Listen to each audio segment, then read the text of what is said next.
2 Timóteo, capítulo 4, versículo 9 ao 22. Procura vir ter comigo depressa. Timóteo estava em Éfeso, aproximadamente 1.500 quilômetros de Roma. Tratava-se, portanto, de uma viagem de várias semanas. Se o jovem apóstolo conseguiu ou não chegar a tempo, não se sabe, porque Demas me desamparou, amando o presente século, e foi para Tessalônica. Faz um triste comentário a respeito de alguém que havia sido abençoado com tão preciosa oportunidade, crescente para a Galácia. Ele só mencionou aqui a tradição, diz que ele fundou a igreja na França, e Tito para a Dalmácia, atual Iugoslávia. Só Lucas está comigo.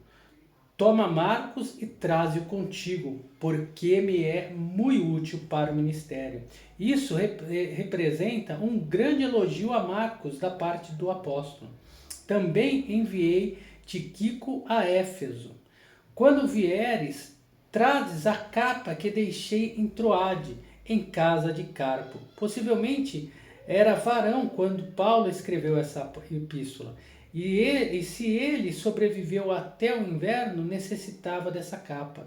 E os livros, principalmente os pergaminhos, refere-se aos livros do Antigo Testamento.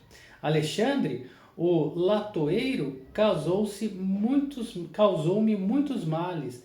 É pela obra de Deus que Paulo lamenta, o que faz com que ele mencione essa pessoa. O Senhor lhe pague segundo as suas obras. Caso não haja arrependimento, no devido tempo o julgamento virá, sem dúvida, sobre todos aqueles que tentam impedir a obra de Deus e fazem isso tentando atrapalhar aqueles que trabalham para Deus fielmente.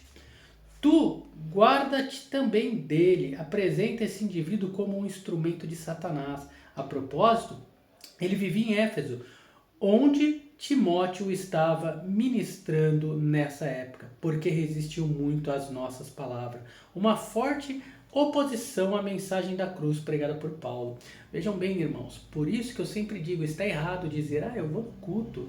Se o pastor está pregando errado, se está roubando isso e aquilo, Deus cuidará dele, sim, cuidará dele e de você também.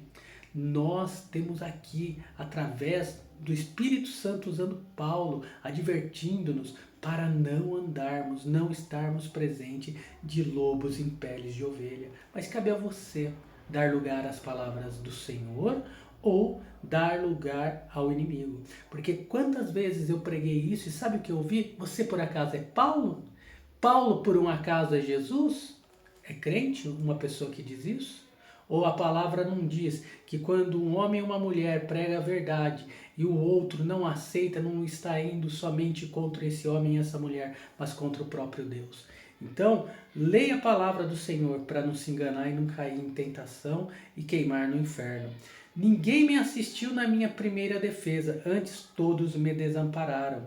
Que isso não lhe seja imputado. O apóstolo suplica ao Senhor por esses amigos fracos e acovardados, que unicamente por temor e não por má vontade quanto à causa, o haviam abandonado, que as ações deles não lhes fossem imputadas.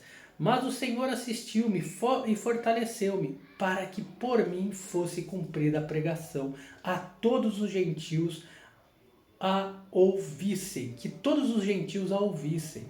Em sua defesa diante de Nero, a sala de audiência estava cheia de gentios, dignitários importantes de todas as partes do Império Romano. Dos lábios de Paulo eles ouviram o Evangelho e fiquei livre da boca do leão. Essa frase tem sido debatida quase a partir do tempo que foi escrita por Paulo. Não se refere a ter sido libertado por Nero, porque ele não foi absolvido. E também não tem relação a ele ser jogado aos leões, como acreditam alguns, porque cidadãos romanos, o que Paulo era, não recebem esse tipo de sentença. Provavelmente se referia a toda a situação do momento e os esforços de Satanás para atrapalhar a mensagem de Paulo, o que Satanás não conseguiu fazer. E o Senhor me livrará de toda má obra e guardar-me-á para o seu reino celestial, a quem seja a glória para todos sempre. Amém. Isso apresenta o apóstolo rompendo uma atribuição de louvor ao Senhor, a quem ele tanto amou por tanto tempo e que, em todos os seus problemas e perplexitudes, nunca havia deixado desamparado. E aqui a bênção final. Saúda a Priscila, a Áquila e a casa de Onésifor. Erasto ficou em Corinto e deixei Trófimo doente em Mileto. Procura vir antes do inverno, por seguinte, trazendo a capa, relembra aqui, né? E Eubulo, Prudente, Lino, Cláudio e todos os irmãos te saúdam. O Senhor Jesus Cristo seja com o teu espírito, a graça seja convosco. Amém. Aqui termina a segunda epístola a Timóteo. Deus abençoe a todos, um forte abraço, até o próximo vídeo.